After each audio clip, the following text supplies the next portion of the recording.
नमस्कार, आदाब, मैं शरिया से स्वागत आप सभी का सियासत टीवी के हिंदी समाचार में। सबसे पहले देखते हैं हेडलाइंस। जातिगत जनगणना पर मल्लिकार्जुन खड़गे ने पीएम मोदी को लिखा पत्र, बोले 2023 का जवाब नहीं मिला। पाकिस्तान से तनाव के बीच 7 मई को 244 जिलों में होगी मॉक ड्रिल, गृह मंत्रालय की बैठक में लिए गए अहम फैसले। पैंट उतरवाकर किया प्राइवेट पार्ट पर हमला, दी धमकी, परेशान मुस्लिम युवक ने लगाया मौत को गले। कल होने वाले राष्ट्रव्यापी मॉक ड्रिल पर संजय राउत का बयान, कहा युद्ध के हालात। सुप्रिया श्रीनेत ने बिना नाम लिए पीएम मोदी पर कसा तंज, कहा आज रूस भारत के साथ खड़ा, वो पंडित नेहरू इंदिरा गांधी की देन। अमेरिकी सेना में बड़ा बदलाव, हेगसेथ ने जनरलों की संख्या में की भारी कटौती। अब समाचार विस्तार से। कांग्रेस के राष्ट्रीय अध्यक्ष मल्लिकार्जुन खड़गे ने आज जातीय जनगणना को लेकर देश के प्रधानमंत्री नरेंद्र मोदी को एक पत्र लिखा है। उन्होंने पत्र के जरिए पीएम मोदी को सुझाव भी दिए हैं। मल्लिकार्जुन खड़गे ने अपने एक्स अकाउंट पर पत्र शेयर करते हुए लिखा है कि जातिगत जनगणना पर देश के प्रधानमंत्री नरेंद्र मोदी को मेरा पत्र। अब इस पर कांग्रेस अध्यक्ष जयराम रमेश का बयान सामने आया है। देखिए, 16 अप्रैल 2023 को खड़गे जी ने, कांग्रेस अध्यक्ष जी ने प्रधानमंत्री को लिखा था कि जाति गणना होना जरूरी है और कई कारण भी दिए थे और उन्होंने मांग की थी जल्द से जल्द जो 21 की जनगणना आपको करवाना था, उसमें विलंब हुआ है, देरी हुई है, उसमें आप जाति जनगणना भी करवाइए। 16 अप्रैल 2023 को उस खत का तो जवाब भी नहीं मिला प्रधानमंत्री से।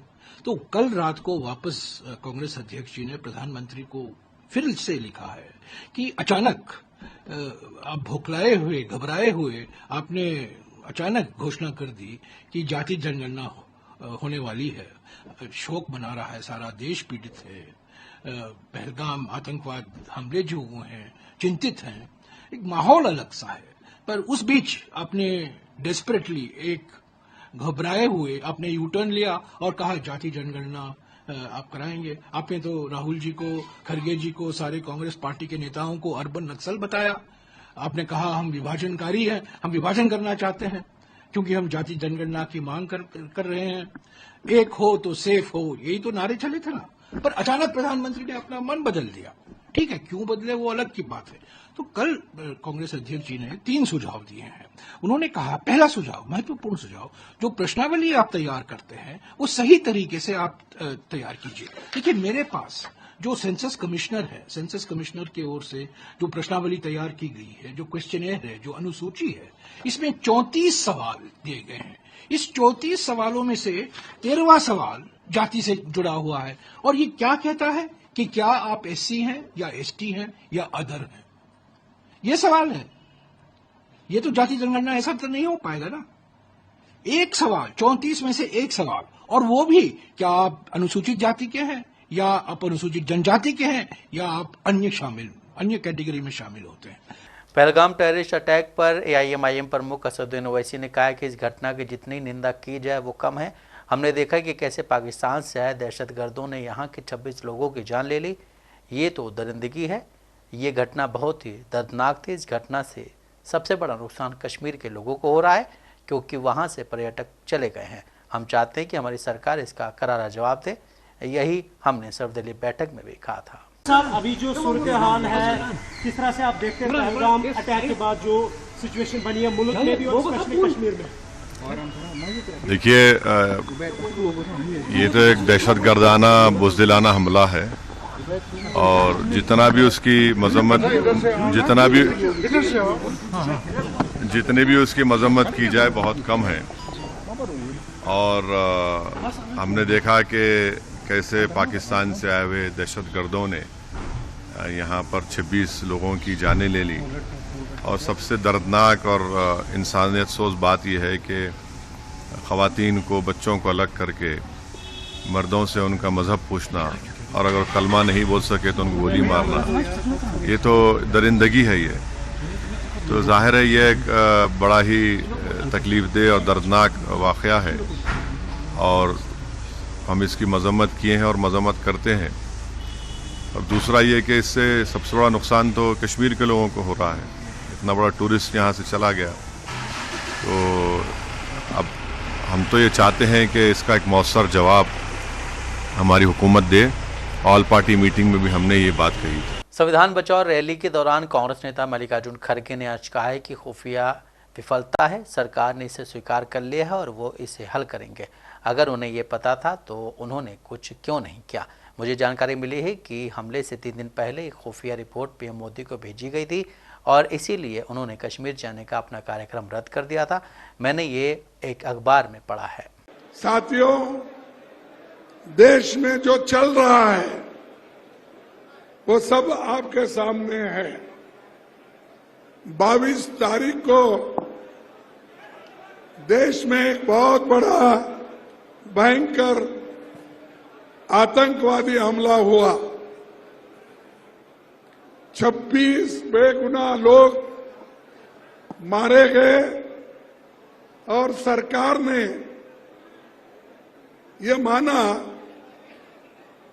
कि इंटेलिजेंस फेल्यूर है, इसको हम सुधारेंगे। जब ये मालूम है आपको तो आप अच्छी व्यवस्था क्यों नहीं करें, ये हमारा पहला सवाल है। और मुझे ये भी इंफॉर्मेशन मिला और कहीं पेपर में भी आए हैं, लिखे हैं कि 3 दिन पहले ही, हमले के 3 दिन पहले ही वहां इंटेलिजेंस रिपोर्ट मोदी जी को भेजा था और उसीलिए मोदी जी ने कश्मीर जाने का प्रोग्राम कैंसल किया था। ये मैं एक पेपर में पढ़ा। जब इंटेलिजेंस लोग आपकी रक्षा के लिए ये कहते हैं आप जाना मुनासिब नहीं है, तो आप वही बात अपने इंटेलिजेंस लोगों को, सिक्योरिटी को, वहां के पुलिस को, वहां के बॉर्डर फोर्स को आपने क्यों नहीं इत्तला दिया और क्यों ये सुरक्षित लोगों का सुरक्षितपन क्यों नहीं किया। जम्मू कश्मीर के पहलगाम में हुई आतंकी हमले के बाद से ही भारत और पाकिस्तान के बीच तनाव बना हुआ है। दोनों देशों का यह तनाव हर रोज बढ़ता जा रहा है। इस बीच भारत सरकार साफ कर चुकी है कि वो पहलगाम हमले का बदला जरूर लेगी। इसी कड़ी में 7 मई को देश भर के 244 जिलों में मॉक ड्रिल होने वाली है। मॉक ड्रिल को लेकर एक लिस्ट सामने आई है जिसमें देश भर के 244 जिलों के नाम शामिल हैं। इन जिलों में आज से ही पूरी तैयारियां शुरू कर दी गई हैं। कल 7 मई को जो एयर रेड्स होती है, किसी पोटेंशियल एयर रेड से बचने के लिए मॉक ड्रिल कराई जाएगी। इस मॉक ड्रिल के अंदर जो एयर सायरन्स होते हैं वो एयर सायरन्स बजाए जाएंगे तथा उसके बाद में जो जनरल पब्लिक है, आम जनता को ये बताया जाएगा, एजुकेट किया जाएगा कि एयर सायरन बजने के ऊपर क्या अपने को करना है। बेसिकली जब एयर सायरन बजते हैं तो अपने को एक एयर रेड की आशंका होती है। एयर रेड के अंदर यदि कोई बॉम्ब फटता है कहीं पे तो किसी प्रकार की डेब्रीज और स्प्लिंटर्स जो होते हैं वो जाते हैं। तो अपने को क्या है कि यथासंभव जो कोई खुला स्थान हो जहां पे कम से कम कोई डेब्रीज आए करे उसमें अपने को जाना होता है। तो यहाँ अपने जो सिविल डिफेंस के वॉलंटियर्स भी हैं, 400 वॉलंटियर्स, इनको भी आज सारी की सारी अपनी जो कॉलोनीज हैं, बस्तियां हैं, उन सब के अंदर भेजा जाएगा तथा वहां से जो है लोगों को एजुकेट कर सकेंगे कि जब एयर सायरन बजेंगे तो उस समय किस प्रकार की कार्रवाई करनी है। जम्मू कश्मीर के मुख्यमंत्री उमर अब्दुल्ला ने कहा है कि हम सभी यहाँ की स्थिति को समझते हैं, इसमें समय लगेगा, हमें इस पर गौर करना चाहिए ताकि पहलगाम हमले में शामिल लोगों को पकड़ने के लिए हमारे प्रयासों से जम्मू एंड कश्मीर के निर्दोष लोगों पर कोई असर न पड़े। हमने अपनी चिंता उन तक पहुंचा दी। कश्मीर के सीएम उमर अब्दुल्ला ने कहा है कि कुलगाम में जो हुआ वो नहीं होना चाहिए था, लेकिन सिर्फ कुलगाम ही नहीं, कश्मीर के अलग अलग जगहों से गिरफ्तारियों की खबरें आ रही हैं। एटमॉस्फेयर तो अब हम सबको मालूम है, टाइम लगेगा। हालात अब जो हैं उनसे हम मतलब ना इनकार कर सकते हैं, ना हम उनके तय अपनी आंखें बंद कर सकते हैं। लेकिन ये भी हमें देखना होगा कि कहीं पहलगाम के मामले में जो कसूरवार हैं उनको पकड़ते पकड़ते बेगुनाह लोग जो हैं इसकी लपेट में ना आए। ऐसा नहीं लगना चाहिए कि कुछ लोगों को पकड़ने के लिए हम तमाम जम्मू कश्मीर और तमाम कश्मीर के लोगों को जो है पकड़ने का काम कर रहे हैं। इसमें थोड़ा सा खबरदार रहना और इसमें समझदारी से कदम उठाना, इसके बारे में जहां तक हो सके हमने बातें अपनी पहुंचा दी हैं। जम्मू कश्मीर के पुंछ में आज बड़ा हादसा हो गया है। पुंछ जिले के घनी मंडेर इलाके में एक यात्री बस गहरी खाई में जा गिरी। हादसे में 2 यात्रियों की मौके पर ही मौत हो गई। कई लोग बुरी तरह से घायल बताए जा रहे हैं। पुलिस, सेना और स्थानीय लोगों की एक टीम ने मौके पर पहुंचकर रेस्क्यू ऑपरेशन शुरू कर दिया है। ये आज मॉर्निंग को तकरीबन 9 बजे के करीब हमें इंफॉर्मेशन आई, हमारे स्टाफ वाले जो ऑन ड्यूटी थे उस एरिया में, उन्होंने कहा कि एक बस एक्सीडेंट हो गया और काफी लोग इंजर्ड हो गए हैं। तो हमने अपनी एम्बुलेंस से तकरीबन 12 एम्बुलेंस इन सर्विस लाई और एम्बुलेंस से हमने पेशेंट को शिफ्ट किया, जिनमें 42 पर्सन्स टोटल इंजर्ड हो गए थे, 2 कैजुअल्टीज है और बाकी 5 हमने यहाँ से रेफर किए, उनमें से 3 बहुत क्रिटिकल हैं। बाकी वाले जो रिमेनिंग जो पेशेंट हमारे पास हैं अंडर ट्रीटमेंट है, 35 पेशेंट अंडर ट्रीटमेंट हैं, उनमें से भी 3 पेशेंट जो है वो रेफरल के लिए हैं, क्योंकि उनको ऐसी इंजरीज है जिनको हमने हायर फैसिलिटी में रेफर करना है ताकि उनको प्रॉपर ट्रीटमेंट वहाँ पे मिल सके। तो यहाँ पे हमारी डिस्ट्रिक्ट एडमिनिस्ट्रेशन, हमारे पेट्रोल हेल्थ सर्विसेज, हमारे डीसी साहब कोऑर्डिनेशन रहे, हमारे एसडीएम साहब, एसडीपीओ साहब, पुलिस और सीआरपीएफ पर्सनल जो थे उन्होंने बहुत अच्छा योगदान दिया। यहाँ के हमारे जो बार एसोसिएशन थी वो भी आ गई और मीडिया हजरात ने भी पूरी हमारे जो यहाँ की मेट्रिक का ट्रांसपोर्ट सिस्टम है उसको स्मूथली रन करने में हमारे हेल्प की, क्योंकि हमारे काफी 5 एम्बुलेंस पेशेंट को रेफर हुए वो लेके गई है और 12 एम्बुलेंस वहां से गई है और इस तरह सिविल ट्रांसपोर्ट सिस्टम भी बड़ा स्मूथली मूव हुआ और हमें कंफर्टेबली इनको फर्स्ट एड देने में कोई परेशानी नहीं आई है। महाराष्ट्र के लातूर के MIDC थाना क्षेत्र में एक गंभीर घटना सामने आई। यहाँ एक मुस्लिम व्यक्ति को जातिवादी अपमान और हमले के बाद आत्महत्या करने के लिए मजबूर होना पड़ा। आरोपी ने मुस्लिम युवक से पाकिस्तानी और कश्मीर से आया कहा। आरोपी ने मृतक युवक की पैंट उतारी और उसके प्राइवेट पार्ट पर हमला कर दिया। आरोपी यहीं नहीं रुका, उसने इस घटना की वीडियो बनाई और उसे वायरल करने की धमकी भी दी। घटना के वक्त मुस्लिम युवक की पत्नी और उसके बच्चे साथ में थे। युवक इस बेइज्जती से इतना शर्मसार हुआ कि उसने घर जाकर फांसी लगा ली। मृतक युवक की पत्नी ने इस मामले की शिकायत पुलिस से की है। उन्होंने आरोपी की गिरफ्तारी की मांग की है। घटना को लेकर मुस्लिम समाज के लोगों में भी गुस्सा है। उनका कहना है कि इस तरह की घटना जातिवाद और सामाजिक असमानता के गंभीर मुद्दे को उजागर करती है। प्राप्त जानकारी के मुताबिक मृतक आसिफ पटेल और उनकी पत्नी और बच्ची के साथ बाइक पर जा रहा था, तभी एक 4 पहिया वाहन चालक ने साइड देने को लेकर उसका विवाद हो गया। विवाद ने हिंसक रूप ले लिया और वाहन चालक ने धार्मिक टिप्पणी करते हुए मृतक से कहा कि तू पाकिस्तानी है, तू कश्मीर से आया है। इसके बाद आरोपी ने न केवल गाली गलौज की बल्कि उसके साथ मारपीट भी की। मृतक की पत्नी का गंभीर आरोप है कि वाहन चालक ने उसके पति की पैंट उतारकर उसके प्राइवेट पार्ट पर हमला किया और इस पूरी घटना का वीडियो बनाकर सोशल मीडिया पर डालने की धमकी दी। इस अपमान और मानसिक आघात को मृतक सहन नहीं कर सका और घर पहुंचने के बाद उसने फांसी लगाकर आत्महत्या कर ली। घटना की जानकारी मिलने के बाद मृतक की पत्नी की शिकायत पर MIDC पुलिस स्टेशन में मामला दर्ज किया गया है। पुलिस ने जांच शुरू कर दी है और आरोपी की तलाश जारी है। जम्मू कश्मीर के पहलगाम में हुए आतंकी हमले के बाद से भारत पाकिस्तान के खिलाफ लगातार एक्शन मोड में है। पाकिस्तान को बूंद बूंद को तरसाने की तैयारी की जा रही है ताकि उसे पता चल सके कि आतंकियों को पालने और उनको खिलाने का अंजाम क्या होता है। भारत ने पहले सिंधु नदी समझौते को सस्पेंड कर दिया। अब पाकिस्तान के खिलाफ एक और सख्त कदम उठाते हुए जम्मू कश्मीर में 2 जलविद्युत बांधों के ज़्यादातर जल द्वार गेट बंद कर दिए गए हैं। इसी रास्ते से चिनाब नदी का पानी पाकिस्तान जाता है। पाकिस्तान के लिए जो बुरे दिन आ रहे हैं, क्योंकि वो समझ नहीं रहा कि मैं क्या कर रहा हूँ। क्योंकि जब पड़ोसी के साथ आप ऐसा व्यवहार करोगे तो दूसरा भी कितना बर्दाश्त करेगा। निहत्थे लोगों की आप जाने ले रहे हैं और आप जो हैं बर्बादी की ओर जा रहे हो। लड़ाई किसी के हक में नहीं है, किसी के लिए भी अच्छी नहीं है, ना हिंदुस्तान के लिए। लेकिन वो ऐसी जैसी ये हरकतें वो कर रहा है, इससे लग रहा है कि उसे फिर सब सिखाना पड़ेगा। 65, 71 और 99 के जो हैं वो उसे भूल गए हैं और अगर ऐसा ही उसका बर्ताव रहा तो एक दिन जंग होके रहेगी और हिंदुस्तान भी अब कितनी देर बर्दाश्त करेगा। और ये जो कदम उठाया है ये उसको एक शुरुआत है, उसको सबक सिखाने के लिए कि भाई अगर आप ऐसा करोगे, अगर आप संधियाँ नहीं मान रहे हो तो हम क्यों मानेंगे।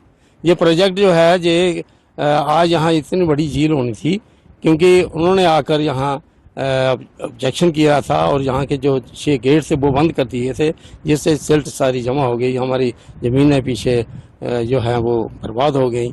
और लेकिन अगर वो संधियों पर नहीं चल रहा है तो हिंदुस्तान भी ऐसे कड़े कदम उठाएगा और इससे भी ज़्यादा कड़े कदम उठाए जाएंगे, ताकि उसको समझ आ जाए कि अच्छा क्या है बुरा क्या है। जम्मू कश्मीर के पहलगाम में हुए आतंकी हमले के बाद से ही पाकिस्तान और भारत के बीच तनाव बना हुआ है। दोनों देशों के बीच जारी बयानबाजी और एक्शन की वजह से तनाव कम होने का नाम नहीं ले रहा है और बढ़ता ही जा रहा है। यही वजह है कि 7 मई को पूरे देश में मॉक ड्रिल की जाने वाली है। इसको लेकर आदेश भी जारी कर दिया गया है। इसी मॉक ड्रिल को लेकर संजय राउत का बयान सामने है। संजय राउत ने कहा है कि जब देश में युद्ध जैसी स्थिति होती तो मॉक ड्रिल होता है। राउत ने कहा है कि कल पूरा दिन ब्लैकआउट हो जाएगा, सायरन बजेंगे, यातायात रुक जाएगा। जिस देश में युद्ध की स्थिति पैदा होती है और जिस देश को युद्ध का अनुभव नहीं है, हमको तो 1971 का युद्ध का अनुभव है, बाद में कारगिल का अनुभव है। कारगिल का युद्ध एक जगह पर हो गया था, लेकिन अगर पूरा देश युद्ध का सामना कर रहा है तो इस प्रकार से मॉक ड्रिल अगर सरकार करना चाहती है तो ठीक है, लेकिन मॉक ड्रिल क्या होता है? कल पूरा ब्लैकआउट हो जाएगा, एक दिन जो भोंगे बजते हैं वो बजेंगे और कुछ होंगे, यातायात रुक जाएगी। क्या हमने 1971 में देखा है।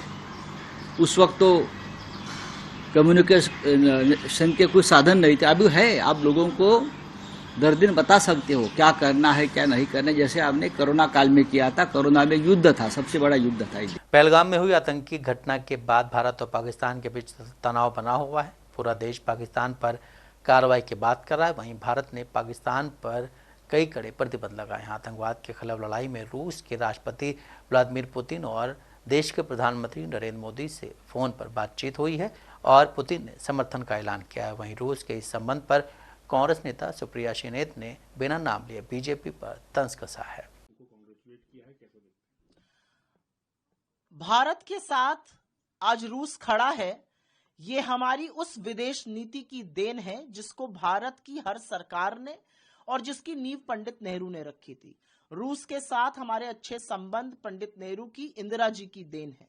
रूस के साथ हमारे अच्छे प्रगाढ़ संबंध उन सब सरकारों की देन है जिन्होंने पंडित जवाहरलाल नेहरू की विदेश नीति को फॉलो किया। कितना भी नेहरू जी को कुछ कह ले, मोदी जी ने भी वही काम किया है। एक तरफ ऐसे राष्ट्र हैं जो हमारे साथ खड़े हैं, दूसरी तरफ कुछ ऐसे दुष्ट राष्ट्र हैं जो पाकिस्तान का सहारा दे रहे हैं। ये लड़ाई भारत और पाकिस्तान से ज्यादा मानवता और अमानवीयता के बीच की लड़ाई है और हर वो जो भारत के साथ हर राष्ट्र जो खड़ा होगा वो मानवता का पक्षधर है। जिस तरह से पाकिस्तान लगातार देश विरोधी ताकतों को संरक्षण देता है, भारत विरोधी ताकतों को बल देता है, उनको पनाह देता है, इस तरह की हरकत हम किसी भी तरह बर्दाश्त नहीं करेंगे।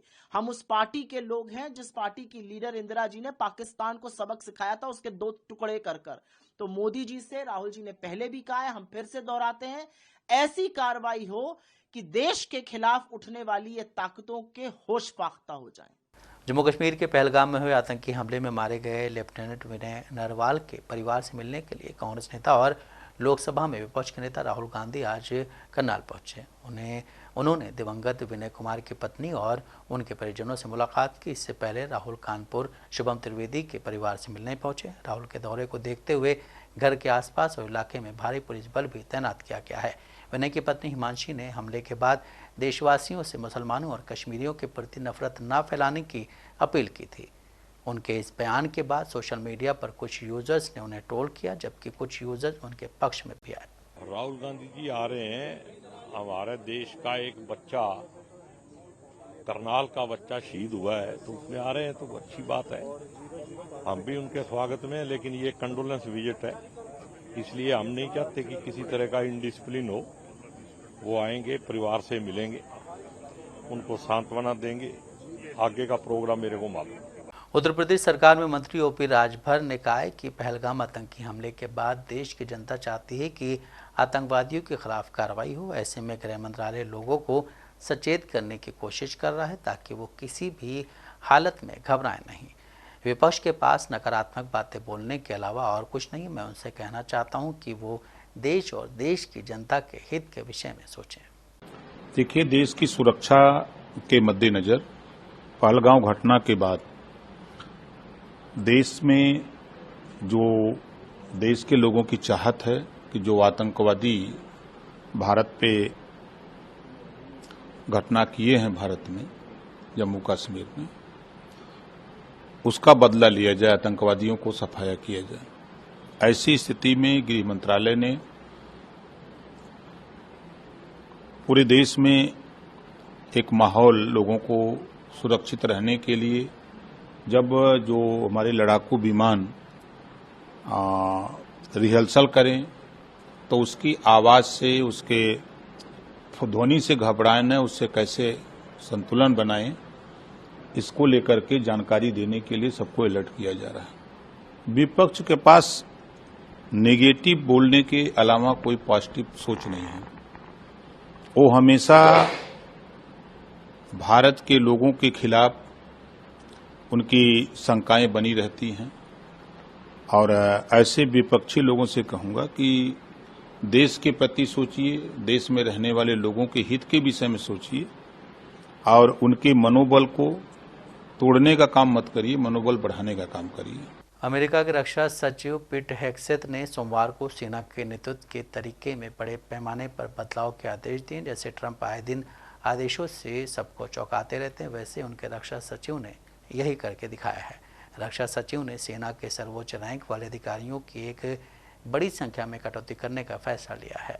उनके इस आदेश में नेशनल गार्ड में जनरलों की संख्या में भी 20% की कटौती की बात कही गई है। हेग्सेथ ने वीडियो संदेश में कहा है कि ये कोई कट फट कर मार डालने वाली कार्रवाई नहीं है। ज़्यादा जनरल और एडमिरल होने से ज़्यादा सफलता नहीं मिलती। उनके इस कदम को फंड कट से भी जोड़ के देखा जा रहा है। हेग्सेथ ने लंबे समय से हाई रैंकिंग अधिकारियों के खिलाफ रह रहे और पदभार ग्रहण करने के बाद उन्होंने संयुक्त चीफ मेयर CQ ब्राउन और नौसेना के शीर्ष एडमिरल को तुरंत बर्खास्त कर दिया था। पेंटागन ने अभी तक इन खास कटौतियों का विवरण नहीं दिया है, लेकिन इन प्रस्तावों में यूरोपीय और अफ्रीकी कमांड को कम करना शामिल है। दोनों को 4 सितारा जनरलों द्वारा संचालित किया जाता है। उत्तरी और दक्षिणी कमांड को भी एक करने की बात का प्रस्ताव में रखा गया है।